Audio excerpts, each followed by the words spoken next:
It involved, room service, a bottle of wine. Yeah. And then he played hard to get for 2 days and wouldn't talk to John. So John would go, "What happened? He's not texting me." He's gonna let Jordan sing it instead. Hey, we're the new kids on the block. This is Billboard News.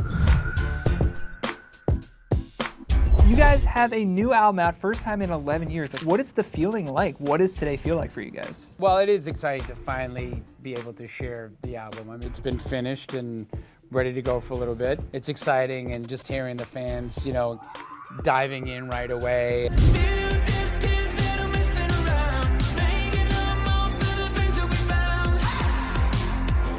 We're excited. We're proud of the album and excited to play it and have listening parties, right, Jordan? Yeah. No, it's always fun to put new music out and share with the fans, something you've been working on for a year or whatever, how long it took us. Have you guys been scrolling social media feeds? Are you the type of guys that scroll to see the reactions, favorite songs, getting the music out? Are you guys plugged in on that, or are you just kind of let it go? I was just on there, yeah, and I mean, the fans are already calling out different songs. What are they saying, Joe? What are they saying? What's the word on the street? Listen. It's still time. I know it's too early. It's too early. Let it build up. Let it simmer. Okay. We don't want to rush anything. Okay. Yeah. Right now, first single, Kids. Your beautiful ballad, Love Like This. We're slowly, Okay. climbing the the charts, the Billboard chart. Yeah. The fans are happy, though. That's the one thing. They're very happy. That's cool. That's cool. Yeah. I don't want to brag on the album, but if you're a blockhead, or if you know anything about this band, I think we nailed it, and I think it's great, and we're really proud of it, and the fans are reacting the way that we could only dream they would. It's a really special journey for them. And our fans, they listen. They're not skipping ahead to songs. They will listen to every single moment and look for things and listen for things, and they're responding the way that we could only hope they would.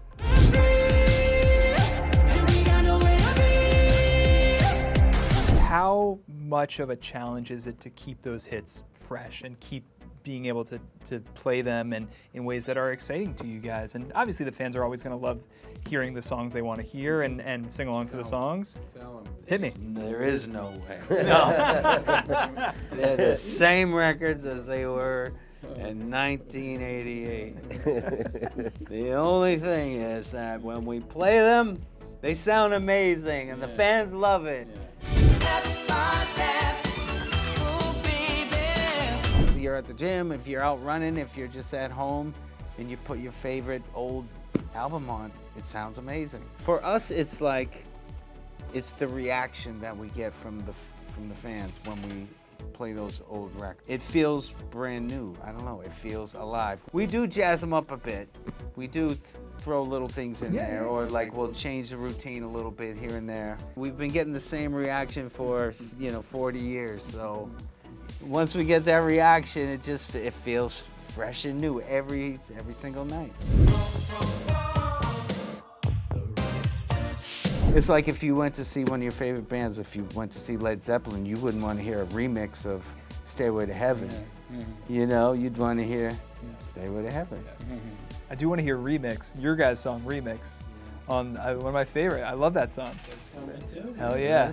It's a great one. It's gonna be a bop. And obviously it's your first album in a while, but also you guys have been very active and putting out new music. Listening to this album, it does sound like you guys are reinvigorated. It sounds like there is a certain enthusiasm across every song. There's certainly a hunger you can kind of hear and a cohesion. Does it feel like that? Does it feel like a special project? That we're going to give you the inside scoop, or anyways, my scoop. Donnie, kind of kicked it off, and we've had success with singles, one-off. The last song we had was Bring Back the Time, and great reaction there, and that sort of kicked off maybe let's do some more music, and Donnie started writing and Jordan started recording vocals and building, and personally, because I ended up, luckily enough, writing, co-writing about half the album, and it did take a lot. There was a lot of passion there. I heard a lot of passion, but there was a lot of give and take and space to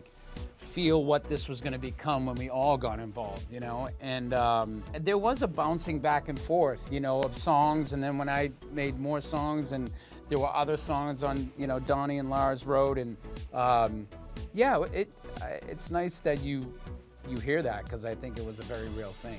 How different is the music making process now versus, you know, either the last album or back in the day? Straight up, you could get a decent vocal on an iPhone voice memo. You know what's funny though? What's funny is that I recorded in a hotel room. Like after the last cruise we did, I recorded with Lars, who's one of the producers on the record. And back in the day, we recorded our whole Christmas album mostly in hotel rooms. So that's the similar part, but we basically all could be at home and record our parts on the record. And, you know, I could text Joe or text Donnie, they'd give me feedback, and, you know, you do some backgrounds on this song and do this on that song. So it was really easy and fluid, and still felt together as a group. Yeah, true. Yeah, because we would usually have to like all fly to a city or all fly to LA and meet up at, you know, at the studio at a certain time. But now it's like, hey, whenever you're ready, you know, jump on FaceTime and, you know, take your computer out and, you know, do some vocals or whatever. It's like, I think what sped that along too is like, we did a song during the pandemic, and it was like, we were forced to have to record that way. And since then, it's like, no, we don't have to meet up at any city. Are you crazy?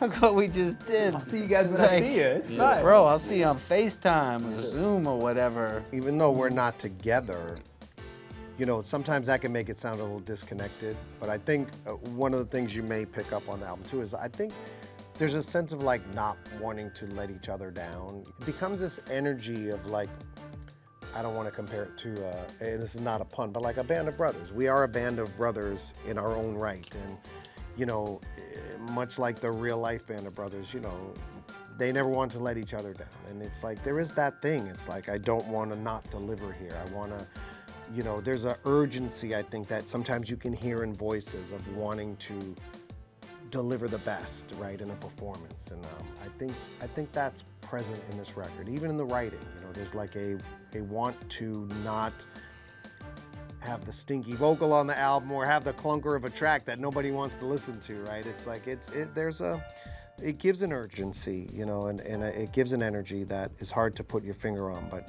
it's felt by the listeners. We joke about it, but you know, I was lucky enough to write this song with my buddy Sean for John. Didn't have a dime and it took a little time, but we found our way. And these are the better days. It was like we were dating. I literally did not want to over-text, you know what I mean? Because I didn't want to pressure him, you know? I wanted him to like just comfortably get to that point. We ended up getting him getting the vocal, and so it's very. Even though it has its difficulties, it's actually pretty interesting, you know? So I'm just picturing you being like, just checking in, Oh, just seeing. pretty much. I'm doing the tango. I had. No, it's the, hey buddy, Yeah. hey buddy, what are Hey, you doing? buddy. And then- It involved, you know, room service, a bottle of wine. Yeah. And then he played hard to get for 2 days and wouldn't talk to John. So John would go, what happened? He's not texting me. Yeah, He's yeah, gonna let's let try. Jordan sing it instead. Well, how did that song come together? Because it's one of the highlights on the album. How did that kind of happen with Johnny taking lead? Well, Joe texted me, and he said he wrote this song, and that it reminded him of me and my husband. Well, I wrote it for you. Actually, they were the muse. John was the muse. And he played it for me, and I was just like teary-eyed, and I was like, oh my God, you know, just the fact that he wrote a song thinking of me, it was so sweet. And you know, I was, do I want to do like a lead song? Because then I know Donnie's gonna text me like he did yesterday, asking me to perform it live. And I totally ghosted you on that one. Oh no, there's plenty of time. Don't worry. So yeah, it was very sweet. I wanted to ask in terms of what it's been like witnessing other boy bands and different iterations of boy bands over the course of your careers? Obviously, you guys toured and recorded with Backstreet Boys, but you think about the different variations of what a boy band has meant. And recently, the last couple of years, you've had a band like BTS become international stars as a boy band and score huge hits in the US. Like, what has it just been like living through these different iterations of what a boy band mean and can do and can look like and can sound like? Yeah, what has it been like for you guys? You look up to who you look up to, and then if you're lucky enough to make it, you're not looking back to who's looking up to you, But it is kind of cool that like New Edition were like legit our heroes, before we were even in a group, and then we get into a group, and then we just continue to look up to them, and been so gracious over the years and such examples for us. And it's kind of cool that those two groups are from Boston, you know what I mean? The same freaking neighborhood. That's awesome. Every band has its story, and sure there are similarities, you know what I mean, of hanging in there and trying to be in a band and dealing with, different personalities and different journeys, and you can identify with that. I think there's some identifying with that, but it's all mostly behind the scenes stuff, and then there's also just a regular disconnect that, you don't feel like it's exactly the same thing. We also avoid, I think, sometimes taking the bait.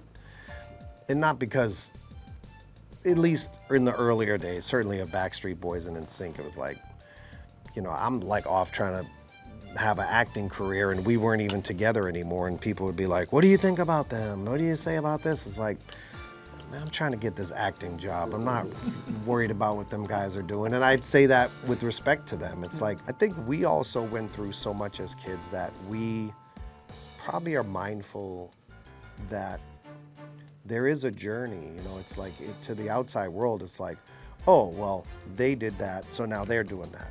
No, there was a process that everybody's gone through and a struggle that everyone has as a collective and individuals. Like, I don't know what those individuals who make up that band have been through in their life. Did they lose a parent at a young age? Did they suffer from something? Are they suffering from something now? I have no clue, right? So to just say, oh yeah, they're a boy band, I know what that's all about, or whatever, I have no clue, right? And I also know we were judged a lot as kids, and we came through it. And sometimes we proved stuff to the world, and sometimes we were actually proving stuff to ourselves. Because we had our own questions. Do we really deserve all this success? Are we really this good? Like, what the hell?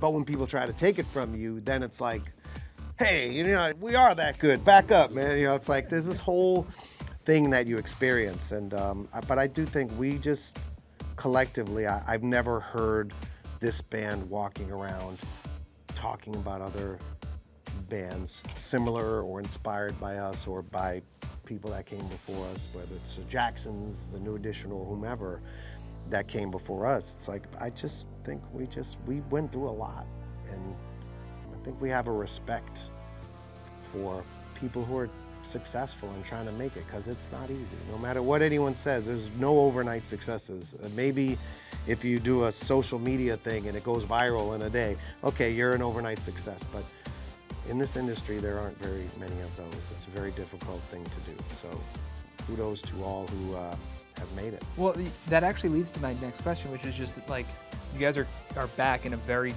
different iteration of the music industry now than, even just a few years ago. When you think about your last album was, streaming was just kind of getting started. TikTok wasn't a thing. There weren't trends like Donnie, like you're talking about blowing up songs and 5-second clips overnight. Like, have you guys felt that at all in terms of like starting to promote this album, get the songs out there? Is it just like, or is it kind of the same thing in like a slightly different form?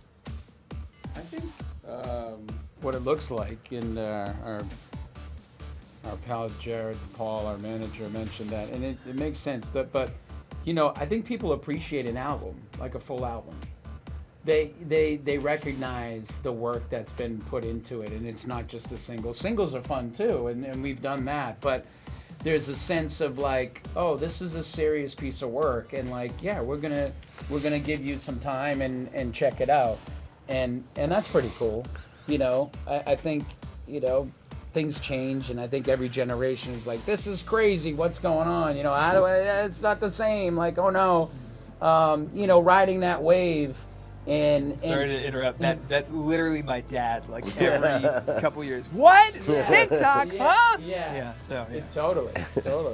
And I'm that guy in a lot of ways too with my kids. But it's nice to, you know, make an album, have people interested in a kind of a old school way, that it is a bigger piece of work, and we, you know, we benefit from social media. You know, we got the TikTok dance for kids that we did, and you know, and everything else we do to stay connected on social media as well. I'm grateful for our history, you know, because we built it over time, and now, I don't know, to come out, it seems like a different lane. Like, we literally came to New York and pounded the pavement, you know, and knocked on doors and sang in offices to get our break.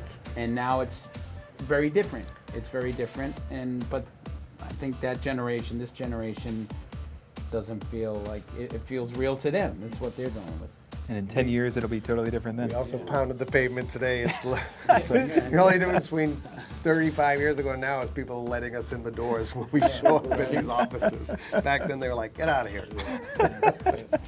You guys are touring this summer, which is exciting. What can fans expect? Danny. They can expect Danny. It's true. Yes, they Well, can. they can expect some of the new music. Obviously, we want to sprinkle some of that in there, but all the hits. And, you know, we're going back. It's the Magic Summer Tour, and we did that in 1990. And I've said in other interviews, this was my least favorite tour back then, because we were so far. It was a stadium tour, so we were so far from the audience. Felt disconnected. We're bringing it back, and you know, the magic's going to be in the music and the new album and all the hits. But I think people are going to, you know, feel the nostalgia, and we're going to bring some of the new stuff too. And it'll just be a great night with Jazzy Jeff and Paula Abdul. I mean, a lot of hits there, so it'll be good. I love the Jazzy collab on the album too. That's a lot of fun. He's great. He's brilliant. You know, it's he's a very, very talented guy. Like, I mean, he's been regarded as the greatest DJ in the world on more than one occasion. He's pretty talented guy. That's going to be really fun to mash up with him. And doing that song was fun. I mean, I sent him the track. He's like, send it right back, like, done. I was like, can you change this? And said, done. I mean, he's very enthused about the tour, as we are. So it's going to be great to chop it up with him. And as somebody mentioned earlier, we used to tour around with Jazzy Jeff and the Fresh Prince in the late 80s. You know, we used to hang out with Jeff and Will and Charlie Mack and JL, who's their manager and Will's manager to this day. I mean, great guys, and I can't wait to see them this summer. You can clown on them for being Sixers fans as well. There you go. There's a brotherhood, you know. We talked before this interview, for those watching, if this isn't edited out, about the Sixers and Celtics and Jason's love of the Sixers. But there's a respect. There's a respect between Boston and Philly. Definitely. Oh yeah. We're going off of music right now for a second. But in 1982, when the 76ers beat the Celtics to go to the NBA Finals in Game 7, the Boston fans started chanting, "Beat LA." It was where the chant started. It wasn't for Boston to go beat LA. It was Boston fans encouraging Philly to go beat LA, because we were the stepbrothers, Boston and Philly, in the shadow of New York and LA. Yep. So that's what it is. So we have a mutual respect. The Celtics fans, That's right. we don't like the Sixers, but we respect the Sixers. Yeah. Because you beat the Sixers. You like every that? time. Nah, nobody in Boston would be mad about seeing Embiid and the Sixers win one day. Nobody would, as long as they didn't beat us to do it. Exactly. You kids, you guys are awesome. Thank you so Thank much you, for sir. chatting. Thank you. This is Appreciate it. awesome. And congrats on the new album. It's out now.